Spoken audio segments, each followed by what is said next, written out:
समझ नहीं आ रहा अपने सैलरी इंक्रीमेंट का क्या करूं। बेटा इतना क्या सोच रहा है? अपने म्यूचुअल फंड्स के एसआईपी का टॉपअप करा ले। This is the right time. क्या? समझ में नहीं आया। बेटा इतना क्या सोच रहा है? अपने म्यूचुअल फंड्स का एसआईपी टॉपअप करा ले। This is the right time. अब समझा।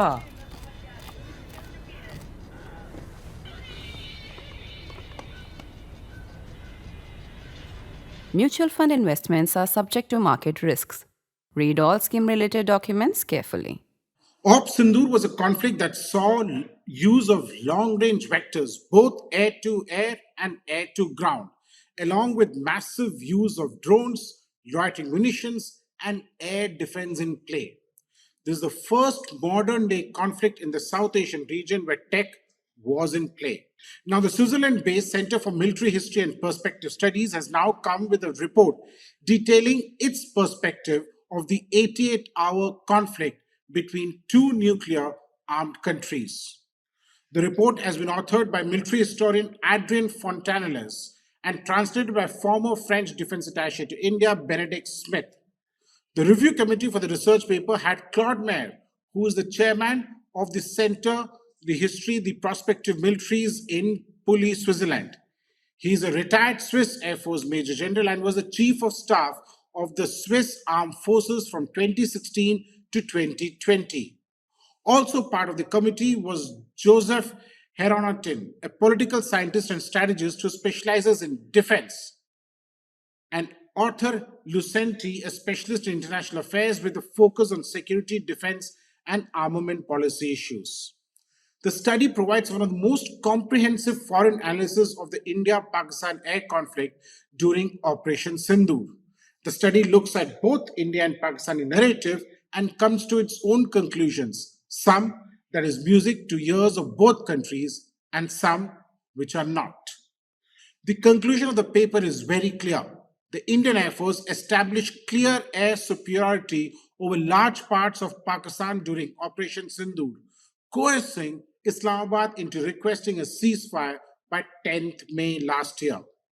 And I quote, sufficient elements appear to indicate that by morning of 10th May 2025, the Indian Air Force had succeeded in achieving air superiority over a significant portion of Pakistan's airspace.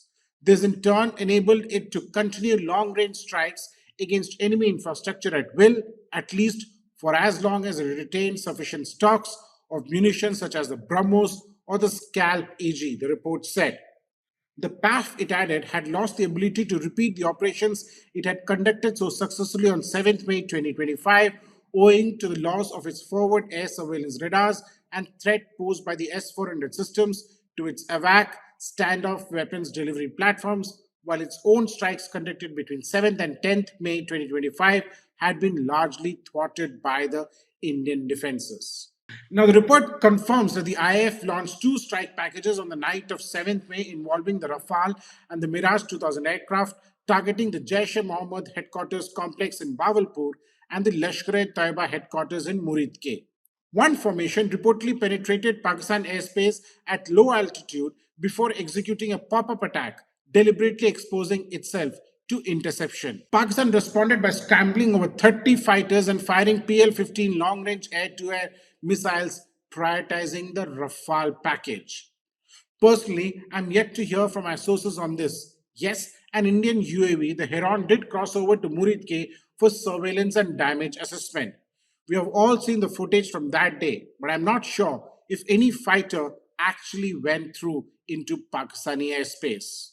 While Islamabad claimed the destruction of 6 Indian aircraft, the Swiss study puts visible losses of at least one Rafale, one Mirage 2000, and one additional fighter, which could either be the MiG-29 or a Su-30 MKI, while noting that several IF pilots successfully evaded incoming missiles. Do remember that the Chief of Defense Staff, General Anil Chauhan, in an interview with Bloomberg in Singapore last year, termed absolutely incorrect Pakistan's claims that 6 aircraft were down during Operation Sindoor. What is important is that not just being down, but why they were being down. He had said, adding numbers are not important. Then DG Air Ops Air Marshal A.K. Bharti had also accepted the loss while not getting into numbers. As the CDS said and as the Swiss report said, the loss on the Indian side is nowhere close to what Pakistan has claimed. The report said that Pakistan's ground-based radar and electronic listening station, supported by an ARI airborne early warning and control system, detected approach of the IF strike and diversion formations shortly after midnight. Repeating what the IF has said, the report said that over the following 20 minutes, Pakistan identified 8 distinct groups of 6 to 8 aircraft each, concentrated along the 4 main axes, totaling 60 aircraft, including 14 Rafales, soon reinforced by a further dozen combat aircraft. The PAF, which initially ran 3 combat patrols, scrambled 32 additional fighters on quick reaction alert, most of which concentrated in the east of Pakistan's airspace, from Lahore to east of Islamabad. Once the Indian formations released its air-to-ground munitions, the PAF chief immediately instructed pilots operating over the eastern sector to engage the Indian aircraft, aiming to shoot down as many as possible while minimizing their own exposure to return fire, the report said. This meant that despite Pakistan being on full alert, they were not able to stop India's strike package. Here, Pakistan failed miserably. Several J-10s and JF-17 fighters fired at least one salvo of PL-15 long-range air-to-air missile, while an HQ-9 or HQ-16 surface-to-air missile battery also engaged Indian fighters, the report said, adding that the Pakistani forces concentrated the fire on Rafale, designated as a priority target due to their symbolic value. Subsequently, Islamabad claimed the destruction of 6 Indian aircraft over a 1-hour-long sequence, including 3 Rafales, 1 Su-30 MKI, 1 MiG-29 UPG, and a large drone, all shot down in Indian airspace at ranges reported between 13 and 98 kilometers from the border or the line of control. As the Swiss study said, the numbers are absolutely false. The subsequent circulation of images of wreckage fragments on social media and in Pakistani and Indian media, however, confirmed the loss of at least 1 Rafale, 1 Mirage, and either 1 MiG-29 or 1 Su-30 MKI. The discovery of PL-15 missile casings on Indian territory indicates that the other IF pilots successfully decoyed or evaded some of the missiles fired against them, the report said. The Swiss think tank report said as early as the morning of 7th May, Pakistani artillery targeted Indian army positions along the LOC, to which the Indian counterparts immediately responded. Now remember that the Indian Army Chief General Upendra Dwivedi had put the figure of Pakistani army losses at about 100 personnel. Later on that, the PAF launched a massive attack involving 300 drones, the JF-17s firing multiple CM-400 AKG missiles. The Chinese anti-ship missile homes in on radiation and was meant to take out the Indian air defenses, a task that Pakistan failed at. This means that from the 7th and 8th night itself, Pakistan was hunting for the S-400, all of which remained intact. The drones targeted Indian Army forward posts, brigade divisions and corps headquarters, logistics centers and air stations, but they were also intended to prompt Indian air defense systems to activate, thereby making them detectable to Pakistani electronic intelligence assets. Songa drones capable of delivering small offensive payloads and much more sophisticated Turkish-designed Yaha-3 suicide drones operated within or behind decoy drone formations to allow rapid engagement of any targets unveiled as they engage the decoys. In parallel with these kinetic actions, the PAF also concluded a series of cyber attacks against both military and civilian targets, the think tank said, detailing how and why the Pakistanis were operating the drones. The fact is that, except for one case, none of these cyber attacks were able to achieve anything.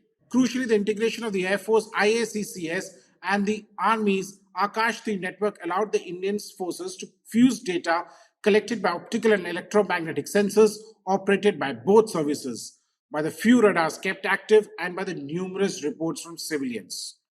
The resulting air picture proved sufficient to coordinate the engagement of air defense systems and, importantly, to trigger them only when the targets were well within the firing envelope.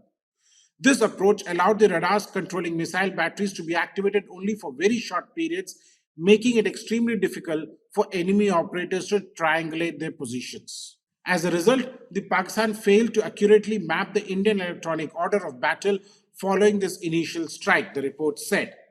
During the 8th and 9th May, Pakistani forces repeated the maneuver, targeting Indian positions located up to 100 to 150 kilometers from the border and the LOC, including air stations such as Adhampur and Srinagar. The S-400 batteries deployed close to the air stations were considered particularly high priority targets. Indian Army positions were also engaged. This second wave involved the launch of approximately 600 drones, and once again combining low-cost devices intended to draw enemy fire with more sophisticated attack models aiming to saturate Indian defenses. In addition to the Yoha-3 drones, the PAF deployed the Baratka TB2s and the Akinci drones operating at high altitude to engage targets with guided munitions, while the Pakistan Army fired several salvos of long-range Fatah-1 and Fatah-2 artillery rockets, as well as a short-range HUF-2 ballistic missiles. PAF combat aircraft also operate on the periphery of the Indian air defense bubble, waiting for opportunities to fire air-to-ground ordnance at enemy targets.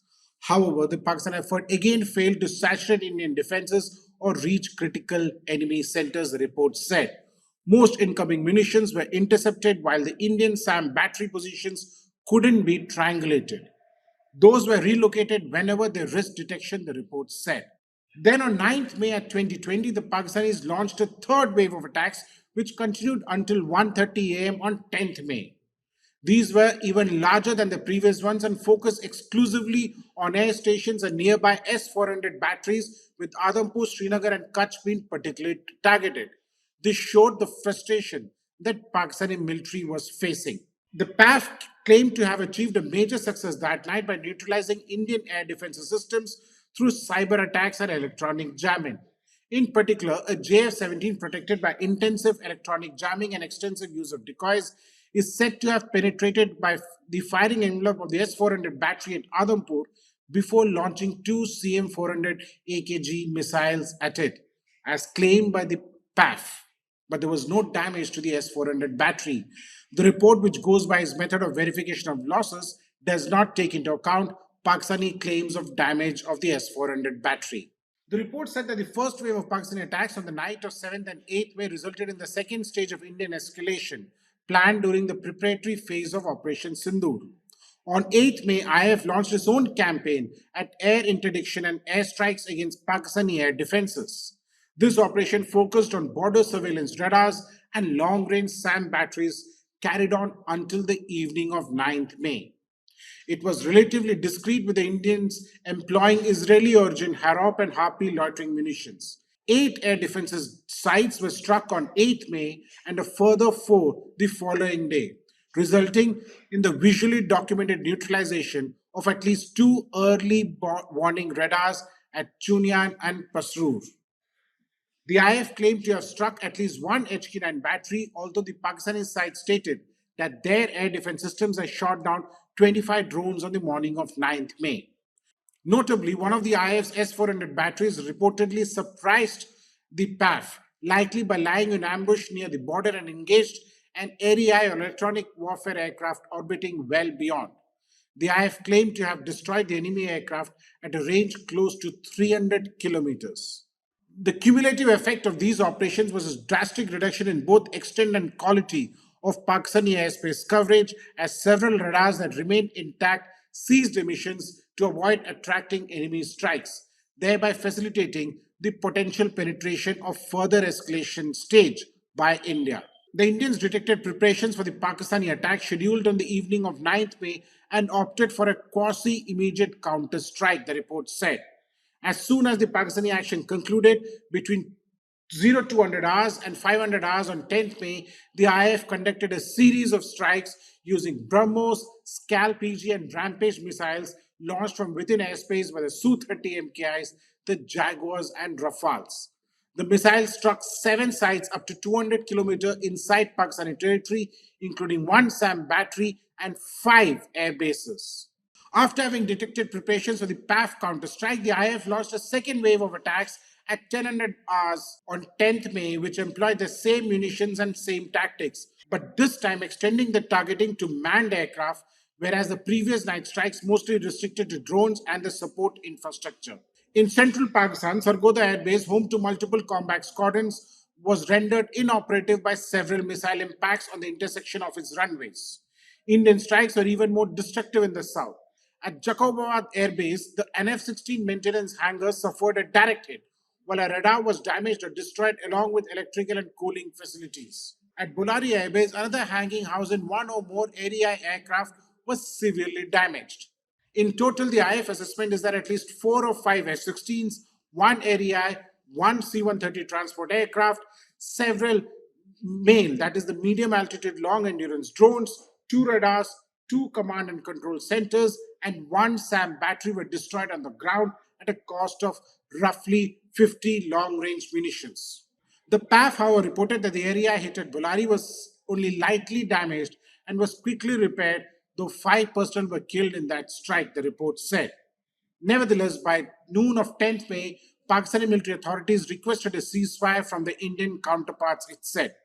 This was quickly accepted as the political objectives assigned to the military, namely to conduct spectacular retaliatory strikes to deter Jaish-e-Mohammed and Lashkar-e-Taiba while countering Pakistan's military response had been achieved. New Delhi thus claimed to have brought the conflict to a close, whereas other powers repeatedly got bogged down in the conflicts they initiated, it said. Regarding the claims and counterclaims on losses, the report said that nevertheless, and for both sides, claims resulting from the long-range engagement of the SAM batteries of fighter aircraft appear primarily to stem from information collected during the encounters by the radars and electronic warfare and electronic intelligence assets, the report said. It added that while this method may be at first sight seem entirely reliable as it is based on technical and objective data, the reality is more complex. The sudden disappearance of a targeted aircraft from radar screens may have causes other than its destruction, such as abrupt evasive maneuvers, particularly in mountainous terrain, or the effective employment of electronic countermeasures, it added. The think tank said that although obtaining even a rough picture of the 7th May 2025 air engagement will remain impossible until the IAF provides its own account of the encounter, it seems clear that there has been one of the largest confrontations in decades, and the IAF suffered a serious setback on that night. The loss of at least one Rafale provided the adversary with a key element to support his public relations line of operation, while the Indian narrative, which highlighted the success of the airstrikes against Jaish-e-Mohammed and LET camps, which were once the core objective of Operation Sindoor, remained comparatively inaudible to the international media, the report said. The root cause of the Indian setback appears to be multifactorial, the Swiss think tank said, adding that the first reason, according to it, was the Pakistanis were likely not surprised by the Indian operation, which was very similar in design, albeit more ambitious, to Operation Bandar in 2019. Second, the Indians appear to have assumed that the Pakistanis would continue adhering to their established practice of refraining from firing at aircraft outside the Pakistani airspace. Indian pilots were therefore likely taken by surprise by long-range Pakistani fire, while some were operating tens of kilometers from the border or the LOC, it said. Third, on a more tactical level, some Pakistani fighters may have succeeded in remaining covered by switching off the electromagnetic emissions and by flying at low altitude in order to conceal behind the mountainous terrain, despite at least one IF AEWNC platform supporting the attack. Furthermore, as in 2019, the Pakistanis did their best to disrupt adversary communications, it added. Fourth, the Indian intelligence reportedly underestimated the threat posed by the PL-15 missile, assuming that the PAF possessed an export variant with a maximum range of 150 kilometers, well short of the 200 kilometers at which some of the missiles were actually fired, surprising the Indian pilots, the report said.